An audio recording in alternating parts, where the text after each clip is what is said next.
As we go through life, we often see wicked people be more successful in life than righteous people. Sometimes evil people persecute good people. This happens on an individual basis. Sometimes it happens in global politics.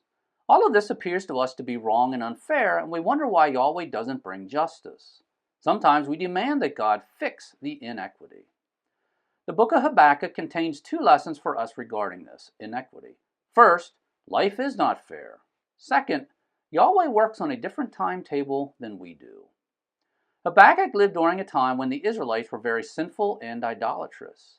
Habakkuk started his oracle, known as the book of Habakkuk, by asking why Yahweh forced him to live amongst evil people and did not deliver him from the violence that threatened him. Yahweh responded by telling Habakkuk that the Chaldeans, a bitter, hasty, and powerful people, were on their way. The implication was that Yahweh was planning to use the Chaldeans to punish the Israelites for their sins. At that time, the Chaldeans were invincible. They were sure to beat the Israelites. Unfortunately, the power of the Chaldeans was also their god, meaning they were just as idolatrous as the Israelites.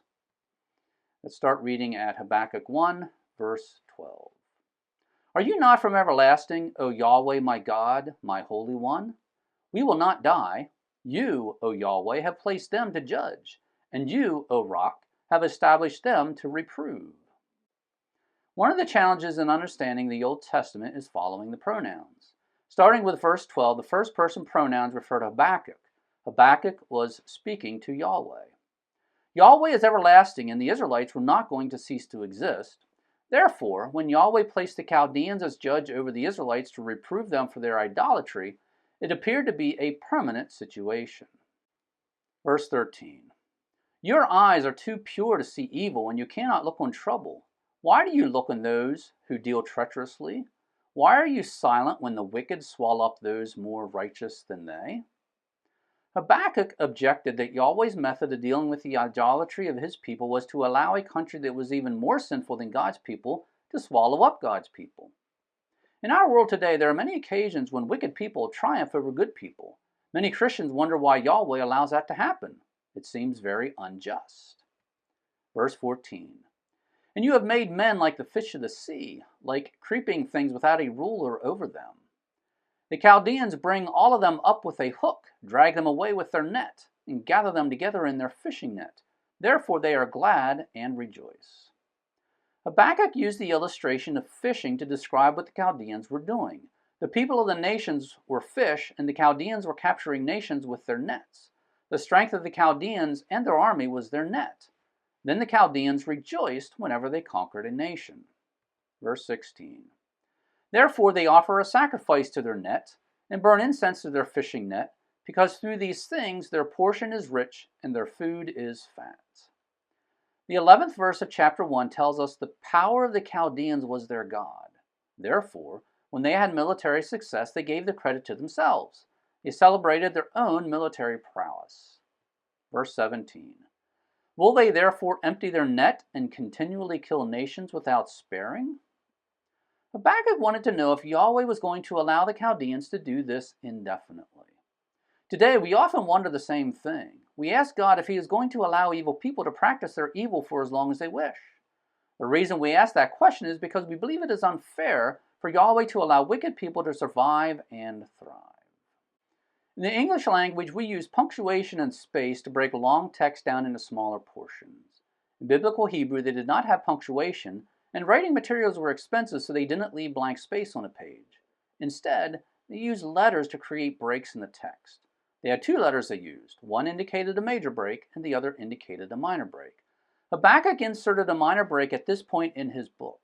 In the verses before the break, Habakkuk was speaking to Yahweh. In the verse after the break, Habakkuk spoke to himself. Habakkuk 2, verse 1. I will stand on my guard post and station myself on the fortification, and I will keep watch to see what he will speak to me, and how I may respond when I am reproved. The last word of verse 1 is reproved. Did Habakkuk know he was wrong and that he would be reproved by Yahweh? Or was he afraid of being reproved because he believed Yahweh would justify himself even if Yahweh was wrong for allowing Chaldeans to triumph over God's people? Verse 2. Then Yahweh answered me and said, Write down the vision, and write it on tablets distinctly, that the one who reads it may run. Habakkuk had a vision. Yahweh told him to write it down. I think the vision is what we will read in verses 4 through 8. Verse 3. For the vision is yet for the appointed time, it pants towards its end, and it will not lie. Though it tarries, wait for it, for it will certainly come, it will not delay. Yahweh said the vision was for the appointed time. In other words, the Chaldeans would see justice at some point in the future. Yahweh told Habakkuk to be patient. Verse 4. Behold, as for the proud one, his soul is not right within him, but the righteous will live by his faith. Yahweh drew a contrast between the Chaldeans and righteous people. The proud one referred to the Chaldeans. Their soul was not right because of their wickedness. In other words, it appeared the Chaldeans were getting away with sin, but their soul was not right, implying there would be eternal consequences for their actions, not necessarily earthly consequences. On the other hand, righteous people are supposed to live by faith. Faith is believing in something unseen. Yahweh more or less acknowledged that life is not fair. Furthermore, he doesn't even want life to be fair. Yahweh wants righteous people to follow him even though life is not fair. When we are oppressed by wicked people, that tests our loyalty to Yahweh. It can strengthen our devotion to him. Verse 5. And indeed, wine betrays the haughty man, so that he does not stay at home. He enlarges his appetite like Sheol, and he is like death, never satisfied. He also gathers to himself all nations, and assembles to himself all peoples. The haughty man refers to the Chaldeans. The Chaldeans were never satisfied. They would continue to swallow up nations and people groups. Verse 6. Will not all of these lift up a taunt song against him, even satire and riddles against him, and say, Woe to him who increases what is not his! For how long? And makes himself rich with loans. Yahweh assured Habakkuk that at some point in the future the conquered nations and people groups would taunt the Chaldeans. The Chaldeans appeared to be successful, but they were making a mistake. They were gathering things that did not belong to them. The Chaldeans thought they were entitled to conquer, but they were not. They were making themselves rich with loans. If a person borrows a lot of money, he can put all that money in the bank and appear to be rich. However, he really is not rich because he owes as much as he owns. Eventually, the loans have to be repaid. That is essentially what the Chaldeans were doing. That implied a day of reckoning would happen eventually. Verse 7. Will not your creditors rise up suddenly, and those who make you tremble awaken? Indeed, you will become spoil for them. Just as creditors can suddenly demand their money back, so too the nations and people groups, who were conquered by the Chaldeans, would one day rise up and turn the tables on the Chaldeans. Yahweh did not say when that would happen. Perhaps it would happen after the death of Habakkuk, meaning justice would take place, but Habakkuk would never see justice meted out. Verse 8. Because you have taken many nations as spoil, all that is left of the peoples will take you as spoil, because of human bloodshed and violence done to the land, to the town and all its inhabitants. The Chaldeans were ruthless. They shed blood and committed violence. Yahweh told Habakkuk that someday the Chaldeans would receive consequences for their actions.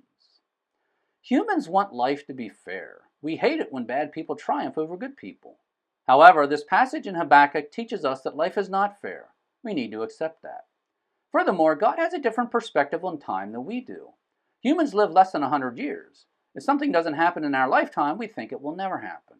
Yahweh, on the other hand, looks at a day as being 1,000 years. When it appears to us that evil people are getting away with the wickedness, that may not be the case. It may simply be a situation where Yahweh has not acted yet. Just because we don't see justice take place doesn't mean it will never take place. The final fact we need to remember is that everyone will stand before God someday and give an account of their life. Wicked people may get away with sin on earth, but they will not escape the judgment seat. Perhaps Yahweh will not punish the wicked people who oppress us until after life here on earth. If that is what he chooses to do, we need to be okay with that. Thanks for visiting Bible Mountain.